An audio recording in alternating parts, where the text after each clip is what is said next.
Salam, j'espère que vous allez bien. On sait tous que les dents ont des multiples rapports avec plusieurs éléments anatomiques de voisinage, tels que les sinus maxillaires, qui peuvent subir des atteintes inflammatoires d'origine dentaire, dont on va parler aujourd'hui.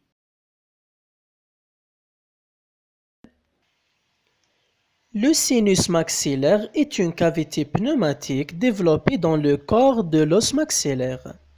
Le plancher de ce sinus contracte des rapports intimes avec certains apex dentaires. Par ordre de fréquence, il rentre en contact avec deuxième prémolaire, première et deuxième molaire, première prémolaire et dents de sagesse. Ceci explique la diffusion des infections dentaires chroniques dans le sinus. Alors, quelle est l'éthiopathogynie de ces atteintes?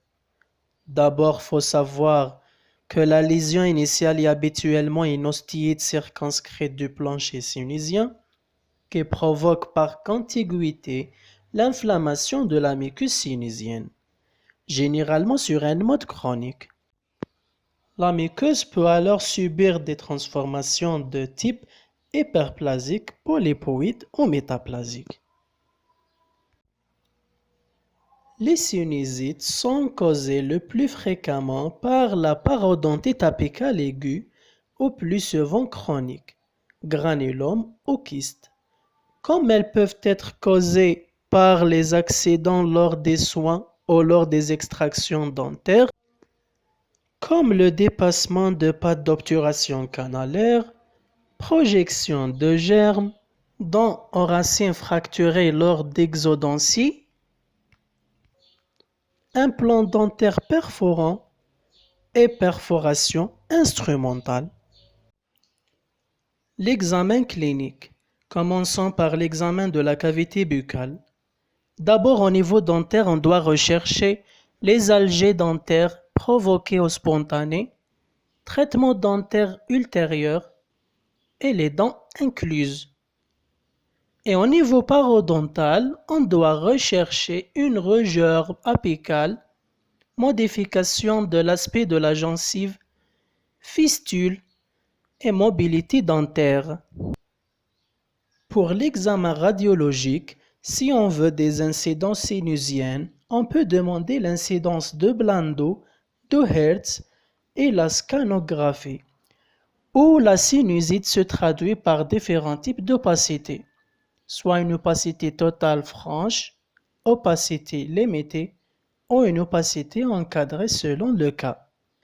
Et si on veut des incidences dentaires, on peut demander une panoramique dentaire ou une rétroalvéolaire à la recherche de la dent causale. L'examen général. On peut noter une asthénie, amaigrissement et l'altération de l'état général. Comme on peut compléter notre examen par un examen ORL et un examen biologique. Les formes cliniques. La sinusite peut se manifester sous plusieurs formes cliniques qui sont la sinusite chronique, sinusite aiguë, empyème aigu, sinusite atténuée ou sinusite avec une CBS.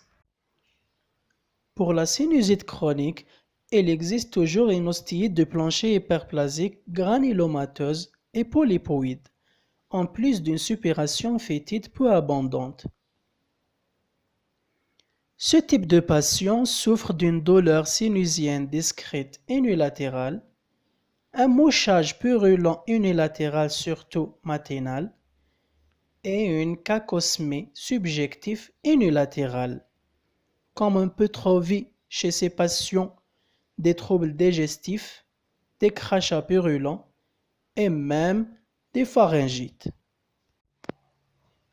Et en ce qui concerne la sinusite aiguë, elle est moins fréquente que la sinusite chronique, peut faire suite à une desmodontite aiguë apicale, caractérisée par des douleurs aiguës, pulsatiles, peut être déclenchée par la toux, la mastication, avec une tuméfaction possible au niveau des fosses canines ou un œdème palpébral. Et pour l'empm aigu, c'est l'ouverture brutale d'une collection purulente dans le sinus maxillaire, accompagnée d'une desmodontite et des douleurs sinusiennes intenses. La sinusite atténuée pose un difficile problème diagnostique et thérapeutique, car la lésion dentaire causale a été atténuée sous l'effet d'un traitement. Les signes sont essentiellement radiologiques. Il nous a resté la sinusite avec communication bucco-sinusienne, qui est une solution de la continuité ostéomuqueuse aux dépens du plafond buccal d'une part et de sinus maxillaire d'autre part. Fait suivant suite aux extractions des dents entrales, la CBS est mise en évidence par la manœuvre de Valsalva, c'est-à-dire l'expiration d'air par le nez, narine pincée. Le diagnostic. Le diagnostic étiologique est centré surtout sur la recherche d'une dent causale. Le diagnostic différentiel se fait avec les sinusites d'origine nasale, les sinusites traumatiques spécifiques et les pathologies sinusiennes non inflammatoires, kystiques et tumorales. Et pour le diagnostic positif, se base sur l'étiologie dentaire, l'unilatéralité des signes et aussi la radiographie. Après la pose de diagnostic positif, on passera à la prise en charge thérapeutique qui se base sur un traitement étiologique où on fait les traitements endodontiques, un curetage apical visant à éviter la propagation de l'infection. Un traitement médical où on doit prescrire une antibiothérapie à large spectre comme l'amoxicilline et des anti-inflammatoires et un traitement chirurgical utilise anciennement l'intervention de Caldwell-Locke, remplacée de nos jours par la radiographie interventionnelle par endoscope optique. Maintenant, si on veut prévenir de tout ça, il faut tout d'abord prévenir de la carie dentaire et de ses complications, faire un traitement canalaire averti des dents entrales, fait ce contrôle radiologique et surtout, faire des extractions prudentes et éviter les manipulations traumatiques. Enfin, j'espère que ça vous a été utile. Et comme d'habitude, si vous avez des questions à poser, des thèmes à me proposer ou des idées à partager, n'hésitez pas à le faire directement en commentaire. Merci bien pour votre attention. Au revoir.